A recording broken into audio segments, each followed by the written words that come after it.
할렐루야. 3월 31일 우리가 부활주일 주일 예배로 모였습니다. 사랑하는 성도 여러분, 주님 부활하셨습니다.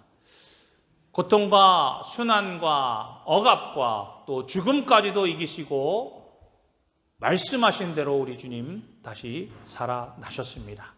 부활의 주님을 날마다 기억하며 여러분들 삶 가운데에 부활하신 주님과 동행하며 어떤 어려움과 환난 속에서도 또 어떤 문제 가운데서도 우리를 이기게 하시는 주님의 능력이 여러분들 삶 가운데 더욱더 충만하시기를 주님의 이름으로 간절히 축원합니다. 우리 다시 한번 옆 사람들과 함께 우리 인사합시다. 부활의 주님이 당신과 함께 하십니다.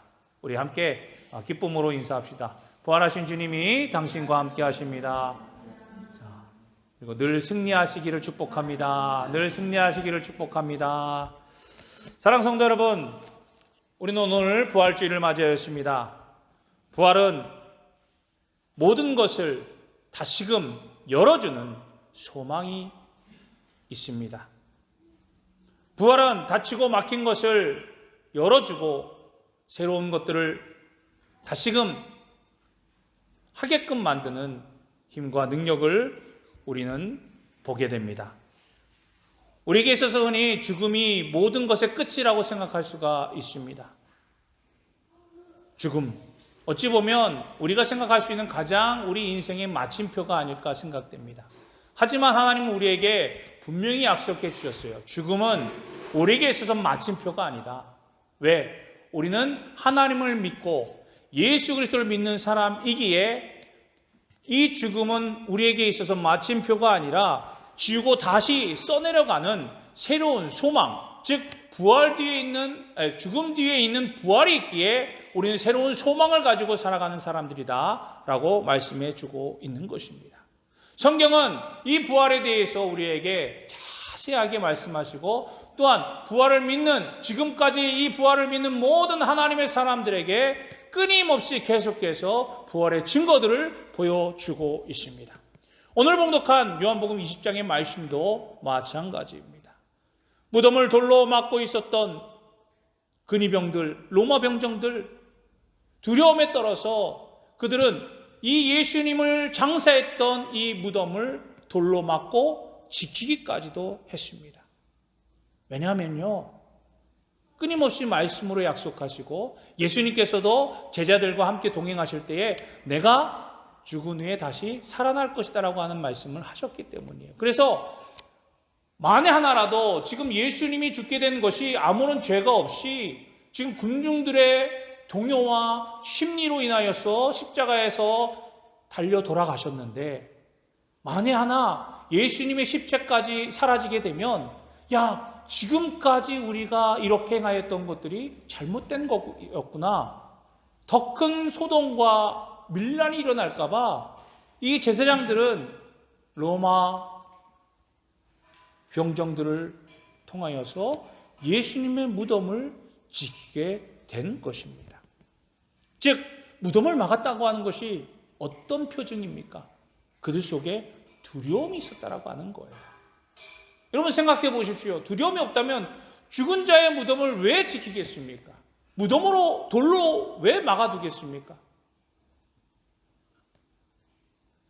그런데요, 놀라운 일이 벌어지지 않았습니까?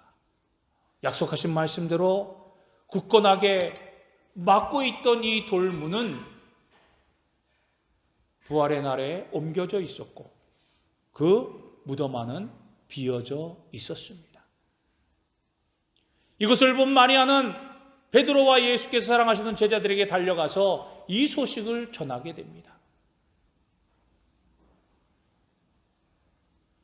무덤이 비었다는 소식을 들은 베드로와 예수의 사랑하는 제자들이 도대체 어떻게 된 일인지 그들은 기쁨으로 달려가는 것이 아니라 근심에 차서 달려가게 되었습니다. 도대체 누가 예수의 시체를, 우리 선생님의 시체를 가져갔단 말이냐? 저렇게 막고 있었던 큰 돌문을 누가 옮겨서 예수님의 시체를 훔쳐갔단 말이냐? 그래서 근심 어린 마음으로 급하게 예수님의 무덤으로 달려갔다라고 하는 거예요. 그 다른 제자가 베드로보다 더 빨리 달려서 무덤에 도착을 하게 됩니다. 그래서 무덤을 보니까 정말 무덤이 비어 있는 거예요.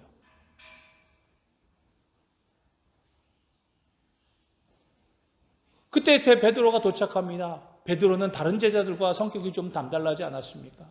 그는 활기 있고 활기차고 정말 앞뒤 안 가리고 무대뽀적인 성격을 가지고 있었던 사람이었어요. 그래서 말보다 행동이 먼저 앞서는 사람이었습니다. 베드로는요, 지체할 것 없이 무덤이 비었다고 하는 소식을 듣고 달려가서 비록 늦게 도착했지만 지체 없이 무덤 안에 들어가 보게 됩니다. 그리고 무덤을 살피게 됩니다. 무덤을 살펴봤더니 정말 예수님의 시체가 보이지 않아요. 다만 무엇이 남겨져 있느냐? 예수님을 장사했을 때 썼던 세마포 자락이 그 무덤 위에 올려져 있었다라고 하는 거예요. 그리고 예수님의 머리를 썼던 수건이 한 곳에 잘 개어져 있는 것을 발견하게 됩니다. 이 기록에 대해서 초대 기독교 교부이자 콘스탄티노플스 대주교였던 요한 크리소스톰은 이렇게 이야기합니다. 만일 누군가 시체를 가져갔다고 한다면 그는 세마포를 벗기지 않았을 것이며 머리를 감싼 수건을 풀어 딴 곳에 잘 정리해두지 않았을 것이다 라고 그렇게 이야기합니다. 생각해 보십시오. 무덤에서 시체를 훔쳐갔다고 하면 어떻습니까? 급하게 훔쳐가게 됩니다. 그렇기 때문에 시체를 감싸고 있던 세마포를 벗기거나 아니면 머리를 싸고 있었던 그 수건을 잘 포개서 정성스럽게 개놓고 그렇게 가진 않았을 거라고 하는 거예요. 마찬가지지 않습니까? 사랑하는 성도 여러분, 예수님의 몸을 싸고 있었던 세마포, 우리로 말하면 장사 지낼 때 입는 수의였어요. 수의가 왜 벗겨져 있었습니까? 수의는요, 누가 입는 겁니까? 살아있는 사람은 절대로 수의를 입지 않습니다. 수의를 입을 필요가 없어요. 왜? 수의는요, 죽은 사람들을 위한 옷이었기 때문이에요. 만약에 산 사람이 수의를 입고 돌아다닌다고 한다면 많은 사람들이 뭐라고 생각하겠습니까? 저 사람은 미친 사람이다. 저 사람은 죽은 사람이다라고 그렇게 생각할 수밖에 없는 거예요. 근데 예수님께서 누이셨던 이 무덤 속에 예수님의 시체는 보이지 않고 예수님의 몸을 감싸고 있었던, 예수님이 입고 있었던 세마포만 놓여져 있다고 하는 사실은 우리에게 그것을 반증하고 있는 겁니다. 더 이상 예수님이 죽은 자의 몸이 아니라 산 자의 몸이구나. 더 이상 예수님은 세마포를 입을 수 있는 그러한 조건을 가진 사람이 아니구나. 왜? 세마포는 죽은 사람이 입는 옷이었기 때문입니다. 예수님은 말씀대로 부활하셨다라고 하는 거예요. 이미 예수님께서 우리가 잘 알고 있듯이 나사로에 대한 이야기를 우리에게 증거해 주고 있습니다. 성경은 우리에게 나사로 이야기를 증거하면서 예수님 부활 이전에 나사로의 부활을 우리에게 보여주고 있지 않습니까? 나사로가 예수님의 부름을 받아 어떻게 무덤에서 나왔는지, 그가 무덤에서 나올 때에 그의 수족이 어떻게 보여 있는지 우리는 성경의 말씀을 통해서 잘 알 수 있습니다.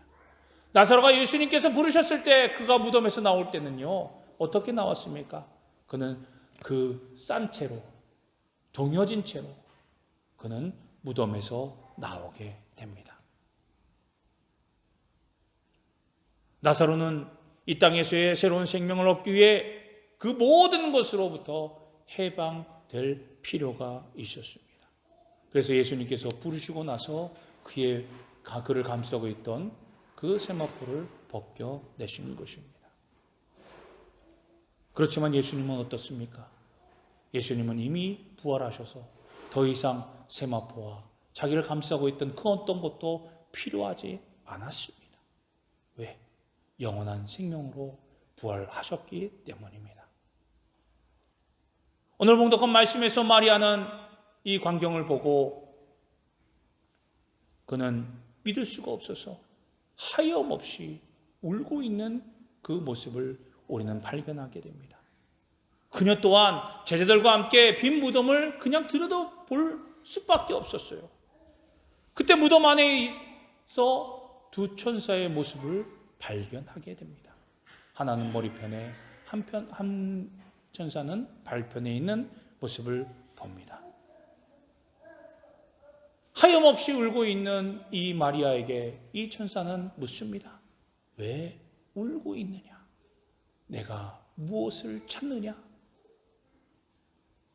지금 마리아는 어떻게 하면 예수님의 시체라도 내가 가져가서 예수님의 시체를 잘 닦고 예수님의 시체를 내가 어떻게 하면 잘 보살필 수 있을까?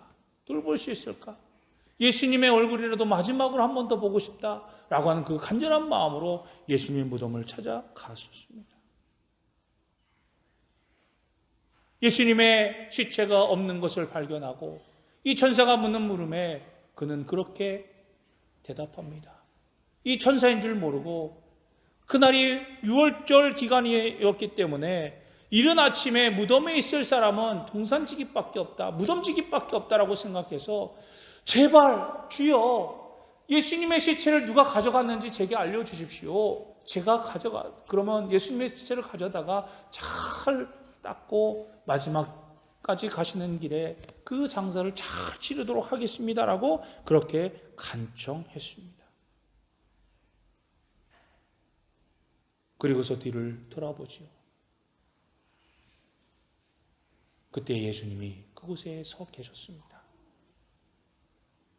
그녀는 예수님인지 알 수가 없었어요. 알지를 못했습니다. 단지 그저 예수님을 찾기에 그 마음이 급하여 이 사람 저 사람에게 물어보며 예수님의 시체가 어디 있는지 그저 그것이 궁금했을 뿐이었습니다.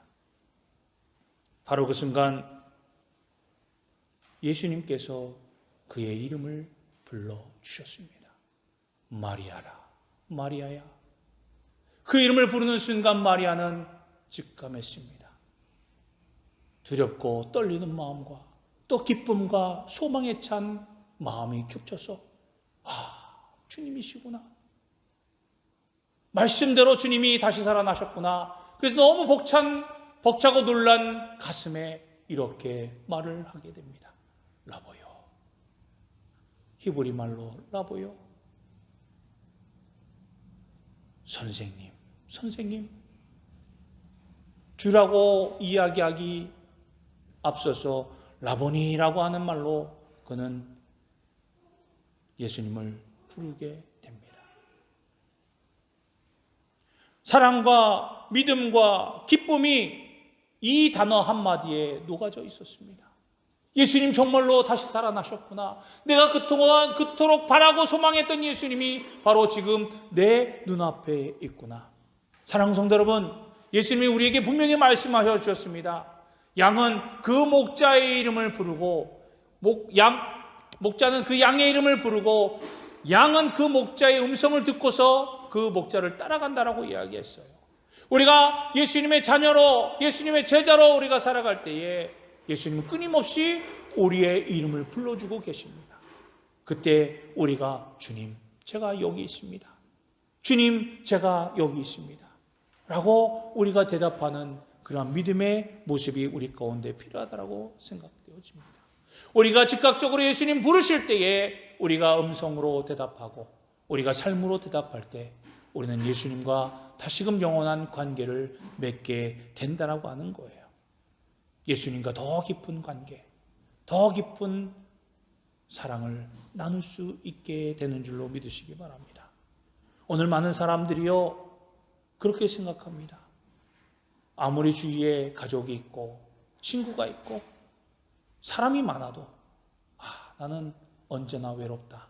나는 언제나 혼자다라고 하는 생각을 많이 합니다.